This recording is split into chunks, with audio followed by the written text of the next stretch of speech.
Halo teman-teman Santuiners, apa kabar nih? Gimana? Utang pulsa di warung sebelah udah dibayar belum? Kalau belum, semoga yang ngutangin segera lupa ya. Oh iya, kenalin aku Mbak Wati, DRA di rumah Anda. Tetangganya Cak Ipul nih. Karena Cak Ipul masih kebelet di kamar mandi dan gak keluar-keluar, jadi alat rekamannya aku pakai dulu. Diem-diem ya, jangan bilang Cak Ipul. Shh, pada kesempatan ini, Pantai Film akan membawakan alur film yang berjudul Oppenheimer yang dirilis pada tahun 2023. Tanpa berlama-lama lagi dan sebelum Cak Ipul kembali, langsung saja kita putar alur cerita filmnya. Intro.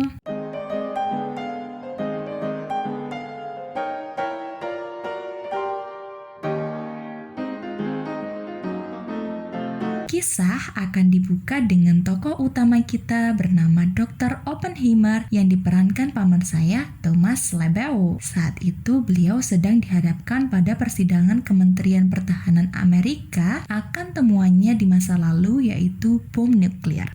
Kita akan dibawa flashback pada Oppenheimer muda yang sedang berkuliah di Inggris. Diceritakan bahwa ia homesick dan sedang tidak bisa tidur karena memikirkan tentang alam semesta. Kalau teman-teman Santuiners nggak bisa tidur karena apa nih? Mikirin pinjol, cicilan, atau doi yang susah dideketin? Pastinya bukan karena alam semesta kan? Hehehe.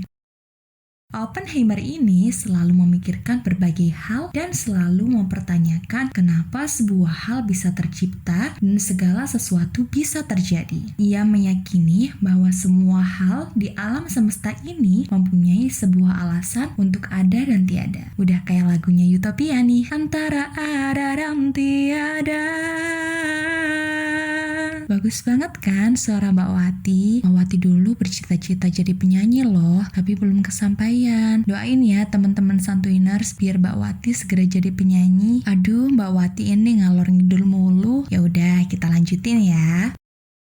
Kemudian, ia diminta oleh seorang senat untuk memimpin proyek Manhattan yang merupakan proyek krusial dalam pengembangan bom atom nuklir, dan ia di sana bertemu dengan ilmuwan terkenal yaitu Albert Einstein. Albert Einstein itu mbahnya Mbak Wati loh, sebagai penemu teori relativitas. Kalian tahu apa itu? Sama, Mbak Wati juga nggak tahu. Kemudian, kita akan dibawa ke Jerman, negara asal Oppenheimer, di mana ia di sana menjadi seorang dosen. Oppenheimer ini merupakan seorang wahyudi yang juga ingin mendalami bom atom karena Jerman pada saat itu juga sudah lebih dahulu menemukannya. Jadi ia di sana belajar sambil mengajar. Keren banget nih ya. Setahu Mbak Wati nih, metode belajar paling efektif yaitu belajar sambil mengajar. Sekembalinya dari Jerman, Oppenheimer kemudian ditawari untuk menjadi dosen di Amerika Serikat dan mengajar tentang mekanika kuantum dengan muridnya yang hanya berjumlah 1 orang saja. Kasian banget sih sebenarnya si Oppenheimer ini. Namun, karena bahasan yang sangat menarik yang bisa disampaikannya dengan mudah, lambat laun membuat kelas yang semula hanya 1 saja muridnya menjadi semakin ramai.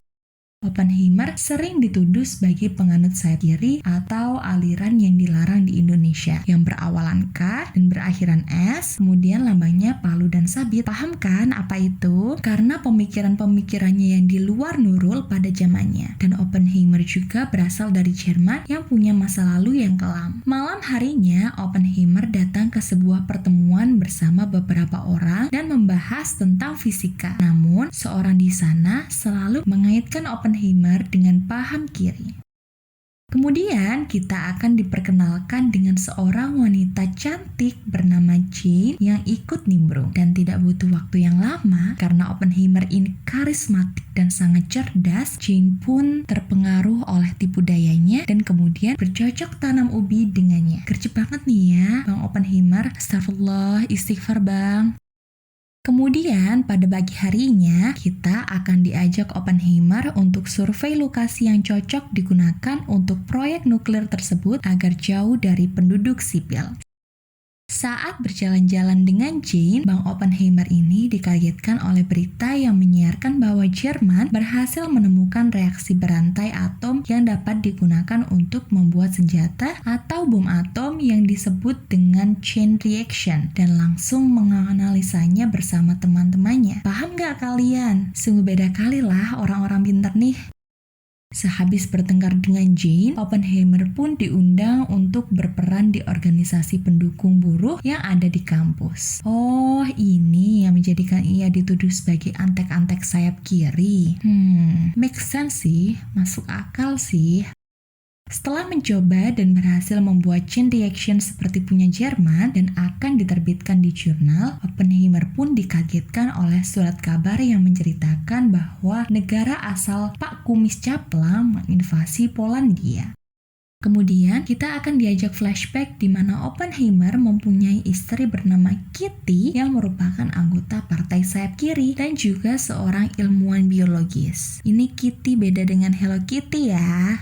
Tak lama kemudian, ia pun pamit kepada Jane bahwa ia akan menikah dengan Kitty dan hal yang terjadi di pesta pekan lalu hanyalah untuk 1 malam saja. Aduh, agak-agak bener nih ya si Oppenheimer udah bercocok tanam ubi sama Jane, terus dia ditinggalin aja. Ya tapi gimana sih ya, Jane-nya juga gak mau sama si Oppenheimer. Gak tau lah, Mbak Wati gak mau bahas terlalu dalam tentang percintaan Jane dan Oppenheimer karena itu bukan intinya.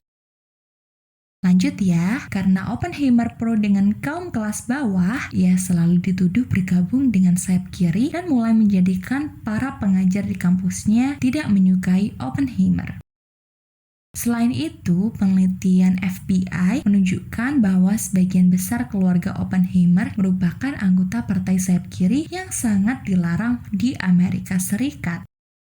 Pada saat berada di kampus, seorang kolonel mendatanginya untuk mengajaknya membuat senjata yang dapat menyaingi senjata Pak Kumis karena Eropa akan terancam apabila para ilmuwan Pak Kumis berhasil menyempurnakan reaksi bom atom menjadi sebuah senjata. Kemudian setelah mendengar pentingnya hal tersebut, Oppenheimer pun bersedia menjadi pemimpin proyek dan meminta Pak Kolonel membangun sekolah, rumah sakit, rumah, dan fasilitas untuk semua ilmuwan dan keluarganya. Karena proyek ini bisa berlangsung lama dan agar semua ilmuwan bisa fokus di satu tempat tanpa harus pulang pergi.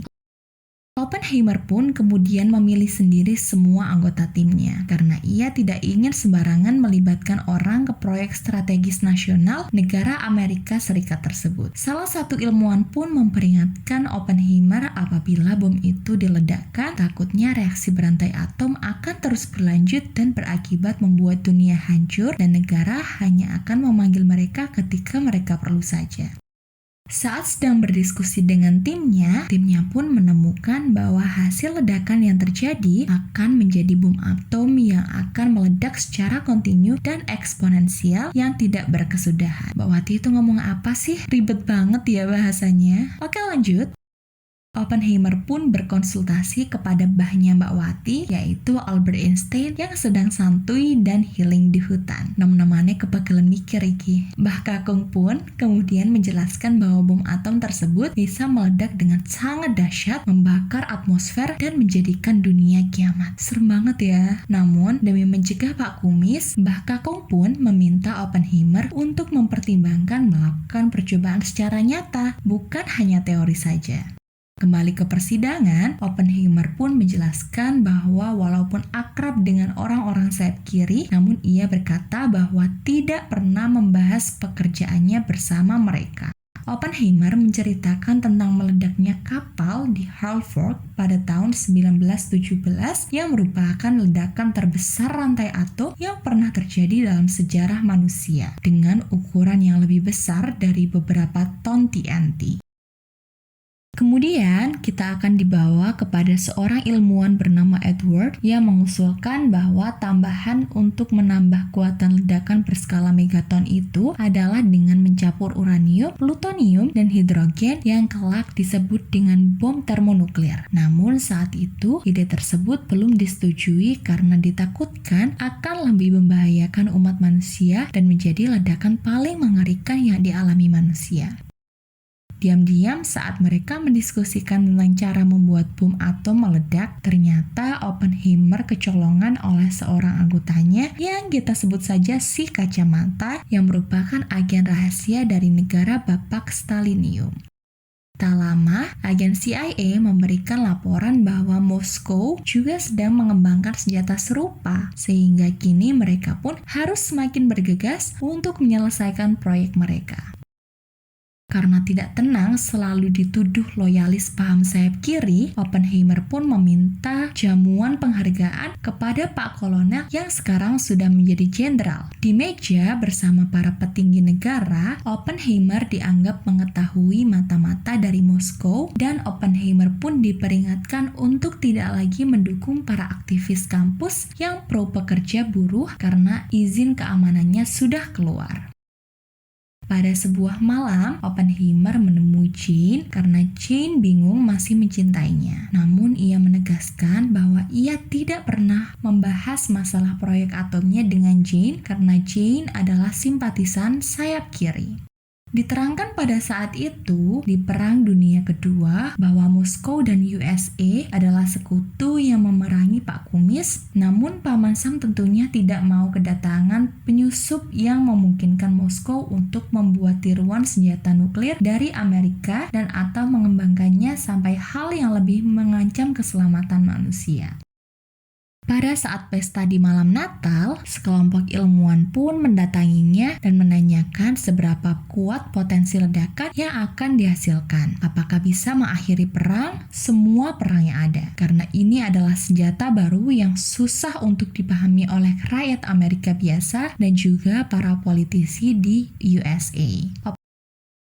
Oppenheimer sempat terpukul atas kematian Jane yang berusaha untuk mengakhiri hidupnya di kamar mandi. Namun Oppenheimer pun harus kembali fokus karena kini negara sedang bergantung pada dirinya dan tim yang dipimpinnya walaupun Edward memutuskan untuk keluar. Sayang banget ya, kalau dipikir-pikir kasihan banget sih Oppenheimer. Kita aja udah kesusahan tuh memikul beban ekspektasi orang tua dan tetangga. Gimana nih Oppenheimer yang memikul beban dari satu negara? Ya beda sih emang levelnya kita sama Oppenheimer ya. Oke lanjut ya teman-teman santuiners. Para politisi dan pihak militer pun memikirkan di mana tempat bom itu nantinya akan diledakkan ketika sudah selesai dan mereka berencana untuk menjatuhkannya di Jerman dan kemudian di Moskow. Pada kesempatan lain, Oppenheimer mengatakan kepada semua orang untuk menjatuhkan bom tersebut di Jepang yang merupakan sekutu Pak Kumis karena orang Jepang yang memiliki nasionalisme tinggi akan terus bertempur walaupun sudah tahu mereka akan kalah. Tak akan dibawa ke uji coba peledakan perdana bom dengan skala kecil yang dilakukan dan hasilnya sukses, sehingga pihak militer pun mengizinkan skala yang lebih besar. Oppenheimer kemudian meminta Pak Jenderal untuk membangun fasilitas yang lebih besar dengan percobaan kedua pun yang telah berhasil dengan sangat mulus. Selanjutnya, Oppenheimer pun diajak untuk bertemu Pak Presiden USA yang pada saat itu dijabat oleh Pak Harry S. Truman untuk menjelaskan tentang senjata bom yang sedang dikembangkannya. Beliau kemudian meminta agar bom tersebut tidak dijatuhkan di Tokyo yang hanya ada rumah warga sipil serta pusat budaya, namun di markas-markas militer yang berada di Hiroshima dan Nagasaki. Adegan beralih pada persiapan percobaan ledakan skala besar dan sebelum itu Oppenheimer dan para jenderal memperhitungkan segala kemungkinan dan mencari jarak aman untuk melakukan uji coba tersebut. Oppenheimer awalnya tidak setuju untuk menggunakan bom tersebut karena itu merupakan senjata baru yang berpotensi memusnahkan umat manusia. Namun karena desakan Pak Kumis, Namun karena desakan Pak Presiden dan pihak militer, ia terpaksa menurut. Meskipun bom tersebut memiliki kemungkinan kekuatan 20.000 ton TNI. Wah, besar banget ya. Kalian tahu nggak TNT para santuiners? TNT itu bom yang besar itu loh. Dan ini, bom nuklir ini kekuatannya diperkirakan melebihi 20.000 ton TNT. Proyek ini sendiri melibatkan total 4.000 orang dan biayanya 2 miliar. Bukan rupiah ya teman-teman santuiners, tapi dolar US yang nilainya sangat banyak pada zaman tersebut. Dan apabila gagal, Oppenheimer dan Pak Jenderal akan dicap sebagai musuh negara. Kasian ya, udah menanggung beban negara yang berat, dia nggak dibolehin untuk mundur, tapi kalau gagal, dia juga akan dicap sebagai musuh negara. Aduh, nggak bayangin nih, jadi paman Oppenheimers gimana ya mikirnya. Oke, lanjut.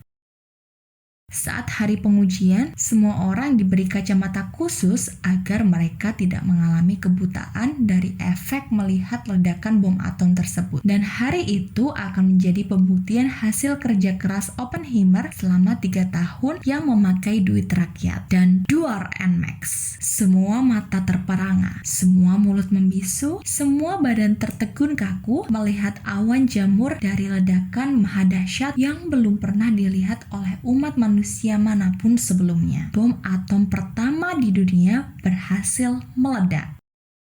Semua ucapan selamat, salut, dan bangga mengiringi kembalinya Oppenheimer dari fasilitas peledakan, walaupun dalam hatinya yang paling dalam ia merasa telah menjadi seorang pembunuh kejam yang berpotensi menghancurkan kehidupan.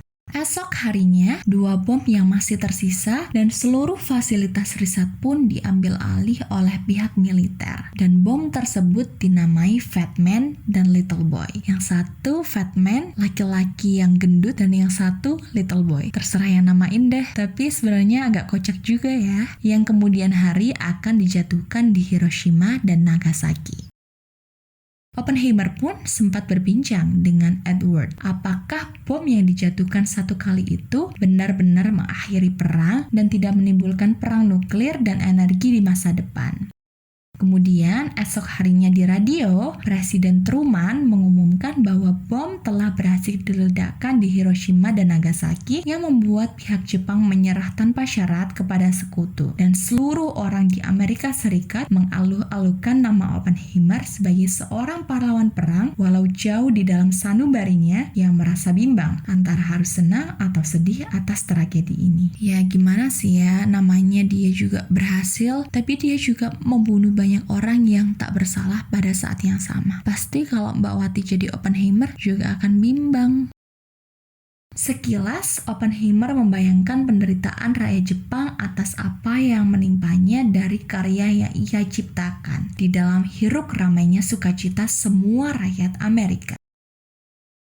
Kemudian kita akan diperlihatkan Oppenheimer yang diundang oleh Presiden untuk bertemu. Dan Pak Presiden mengucapkan banyak rasa terima kasih dan memberi selamat kepada Oppenheimer atas jasanya pada negara. Oppenheimer memperingatkan di masa depan tentang potensi perang nuklir akan semakin nyata, khususnya dengan Rusia. Apakah Amerika tidak mengadakan perjanjian nuklir karena Rusia memiliki ilmuwan-ilmuwan hebat dan sumber daya yang cukup, serta ia merasa tangannya kotor, berlumuran darah, dan penuh dosa. Tak senang dengan itu, Pak Presiden mengusirnya pergi.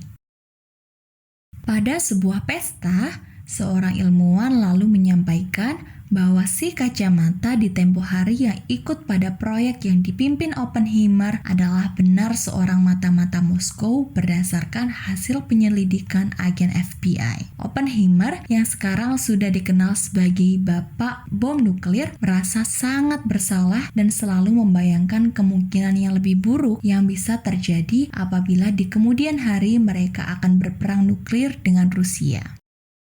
Edward sempat meminta kepada Oppenheimer untuk mengembangkan temuannya yaitu bom hidrogen untuk melawan Rusia. Namun hal tersebut tidak disetujuinya karena dalam bayangannya akan terjadi perang yang lebih dahsyat dan memusnahkan seluruh umat manusia. Kembali ke persidangan di awal film, setelah menceritakan semuanya dengan jujur dengan apa adanya, Dr. Robert Oppenheimer pun mendapatkan pembelaan dari seluruh orang dari proyek yang ia pimpin dan terbukti bahwa ia bukanlah orang yang sengaja membocorkan teknologi bom atom kepada pihak Rusia. Dan pada akhirnya, ia pun dibebaskan dari segala tuntutan dan tuduhan. Dalam prosesnya, proyek yang dipimpin Dr. Oppenheimer tersebut sekarang diambil alih oleh Edward yang kedepannya akan mengembangkan bom hidrogen atau yang akan dikenal dengan bom termonuklir. tamat dan film pun berakhir dengan ledakan yang begitu santuy. Gimana nih para santuiners sekalian? Suka nggak sama filmnya? Atau sama suara Mbak Wati nih sukanya? Pesan yang bisa kita ambil dari alur cerita film ini adalah peperangan, permusuhan, dan perpecahan pada akhirnya akan merugikan semua pihak karena kata Cak Ipul, kalah jadi abu, menang jadi babu. Gak nyambung nih ya, tapi ya udahlah, biarin aja suka-suka Bang Ipul. Ya, para santuiners, Mbak Wati pengen sedikit curhat nih. Ternyata jadi sandwich generation itu susah banget ya. Harus memenuhi kebutuhan sendiri, orang tua, dan ini nih yang bikin sandwich generation mikir berkali-kali untuk berkeluarga. Banyak tekanan, ekspektasi, dan beban yang harus dipikul. Ya walaupun gak sebesar bebannya Oppenheimer sih, tapi relate gak ya sama teman-teman santuiners? Ya Mbak Wati doain semoga gak relate deh. Kayak kata Mas Dilan, jangan relate, berat. Kamu gak akan kuat, biar Mbak Wati saja. Itu sebenarnya rindu apa relate ya? Ya udahlah ya, Mbak Wati juga ngawur aja. Asik. Ngomong-ngomong, Cak Ipul kok lama banget ya? Ada yang tahu gak sih Cak Ipul lagi ngapain aja di kamar mandi? Tulis dong di kolom komentar. Mbak Wati mau balik dulu ya sebelum ketahuan sama Cak Ipul. Saya Mbak Wati, mewakili tetangga Cak Ipul dari berbagai alam dan dimensi. Mohon izin, pamit dan undur-undur. Bye-bye.